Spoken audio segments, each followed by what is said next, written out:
Good morning, YouTube. Well, it's early Sunday morning. A little bit cooler weather, super humid, but overcast. Might turn out to be a decent day. Maddox and I went this morning to a nearby small town where the egg teacher had some show pigs that didn't sell for show pigs. He had them for sale as feeder pigs, and this is what we do to get our feeder pigs. Is we have several show pig breeders. I mean, all these piglets aren't being sold as show pigs. They don't all make the cut, right? The muster. They're not all good enough. So whatever they have left over, they sell as feeder pigs, typically pretty dang cheap. And so we picked up, three. I bought two, a gilt and a little boar, but there's a barrow that had a ruptured surgery when it was a baby, and the guy just gave it to me. So I think he'll be fine. I may butcher him early, just so I don't have any problems in the future, or later on when they get heavier. But Maddox and I got the little boar castrated. I left that off a video. I don't even know if YouTube would let me put that on the video. But anyway, we got them in here, got them in our pen, and let me turn you around here. They're enjoying the grass right now.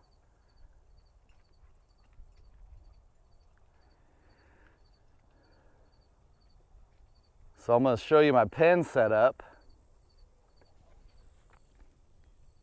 So this is at the edge of my garden, which I think I've mentioned before, but this is the edge of the vegetable garden, and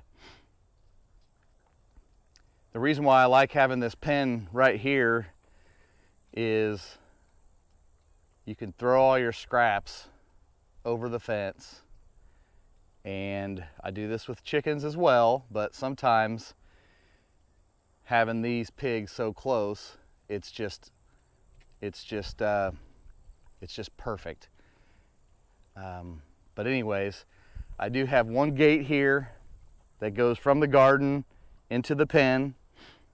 These are my waterers. They're 55-gallon drums. I have put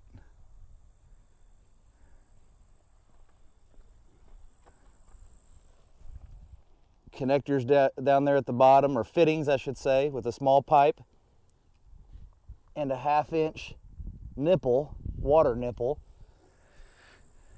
and that just works great. Now, I've played around with this a lot over the past, I don't know, 10 years or however long that I've had pigs on and off, and I like to have my waterers outside of the pen and just have that nipple sticking in there, because they are going to tear up everything if they get the chance. And if you just set this barrel inside there, they are going to tear it up. They're going to have it dumped over in hours. Even these little guys, it's amazing. But that's how I like to do it. The less they have to mess with and tear up, the better. And it also makes it easier. You know, my spigot is right over there by that pole, and it's just so easy to run a hose across here and fill these up. It's just so easy. I even have the weight of these is enough to hold them in place, but I even have a strap there strapping that to the post, so it's not going anywhere. Even when it's empty, it's not going anywhere. So let's walk around to this other side.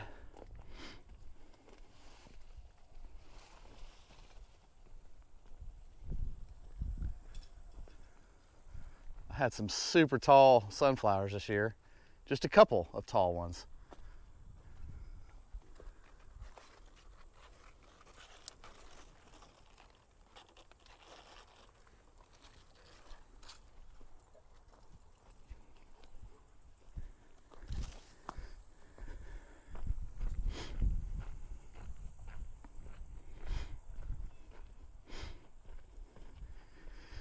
So I have my big gate here, and this doesn't get used very often, but the reason why I have this, I get my tractor in and out of here.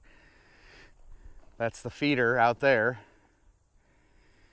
and I need to be able to get my tractor in and out of here because I buy feed in bulk, and it's in a big, you know, half-ton bag basically. I put it on the forks of my tractor and I dump it in there. We'll walk out there, I'll show you that. But first, this is the other, I guess I'll say, entrance to the pen. I'm not quite finished with it, but I'm gonna have some red iron C-channel there attached on these posts on both sides, and then a gate that slides down, up and down, and that way it'll be a solid end on there so they can't stick their noses in there and pull it up and down and mess with it too much for right now. And the reason why I have this here is because this is my little loading chute area. I'm also going to build just a small ramp right here.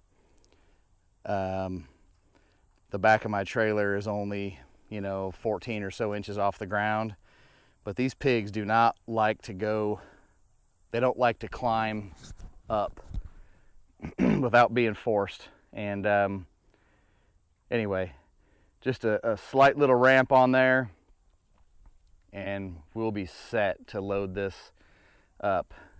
It's not a big deal when they're little pigs, but as they get, you know, butcher size, it's quite a headache. I'm also going to put a gate on that end down here of this little alley, and that way it's easy to get them run in here when you want to load them, and you can at least shut them in this little alley here, and it just limits where they can go and how hard they can fight you, basically. So let's walk in here, open this up.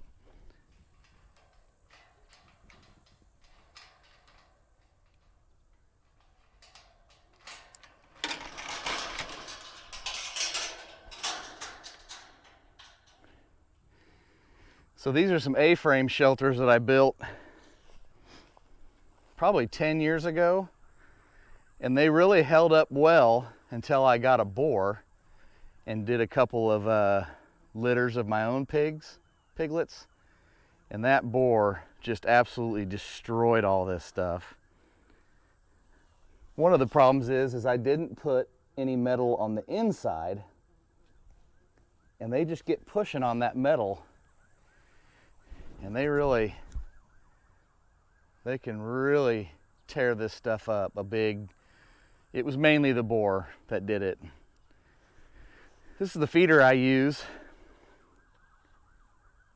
The pigs know, they just come over here and lift that up and stick their head in there.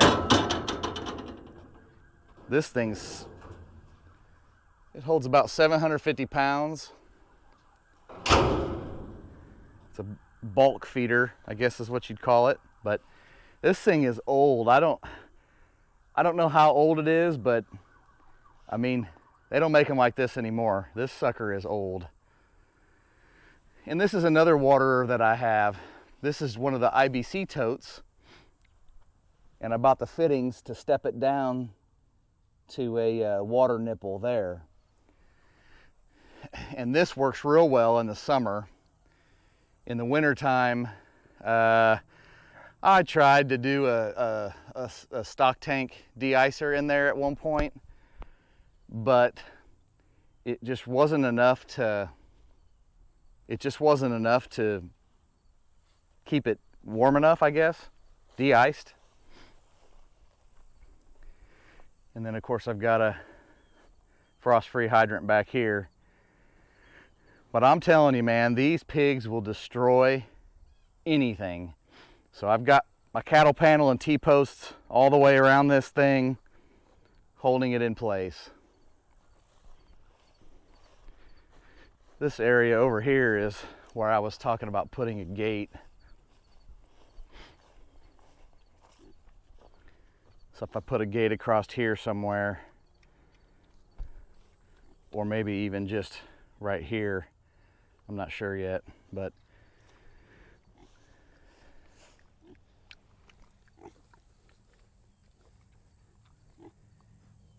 I love some little pigs, man. They are fun to watch. These guys really haven't been on the dirt and the grass yet. They've pretty well been on wood chips in a barn, and I think they're enjoying themselves.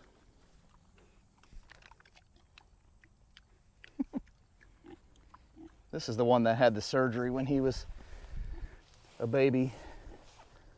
He's a little thinner, but like I said, he was a freebie, so I'm all right with that.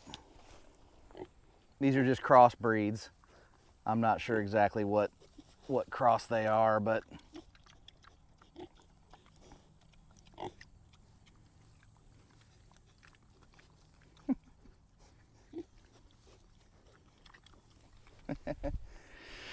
I actually grew up on a pig farm in eastern Iowa, and I wasn't the most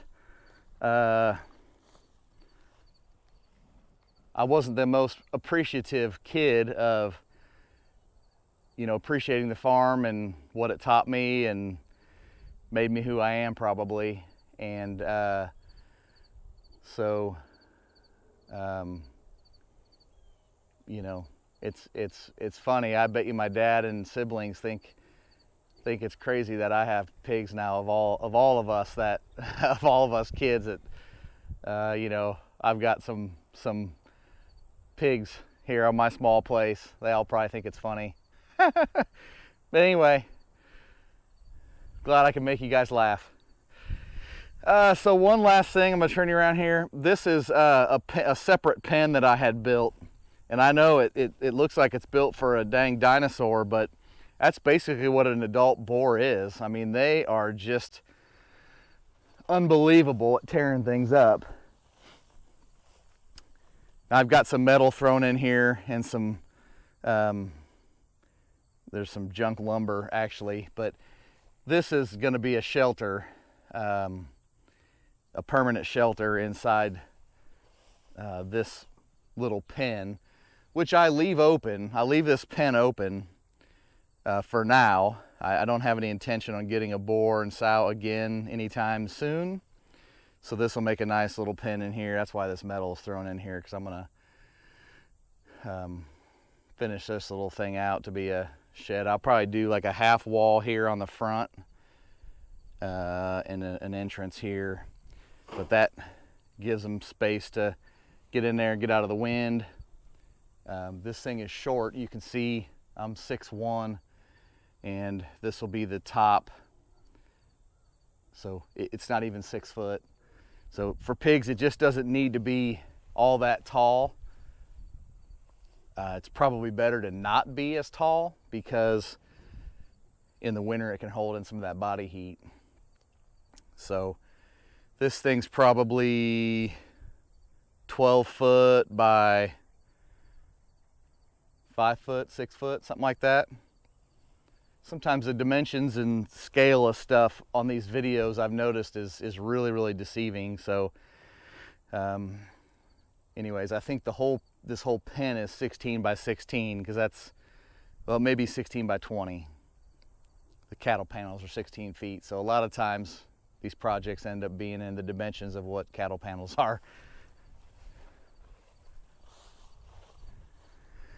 So that's the pig pen area. Let's go take a look at these pigs one more time.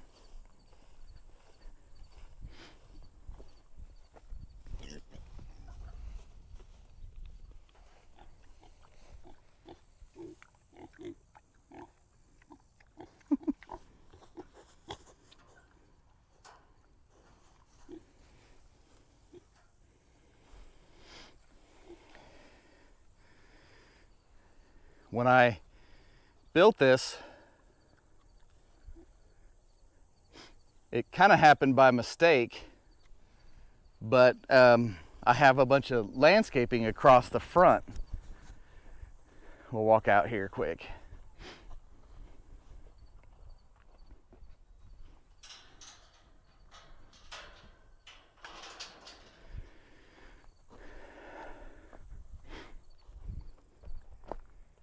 So this is our driveway, obviously. So the section over behind my truck, you know, is open. You can see the pigs as you drive in, and of course the gate. This, like I said, this loading chute will actually have a little bit of metal on it, just sheet metal, and then the gate at the end will be metal as well. That way they can't stick their noses in there. Their noses are, I mean, they are so strong. And what they can do sometimes, if you don't have a good fence, is they can stick their nose in the open holes in the fence right there, and they'll lift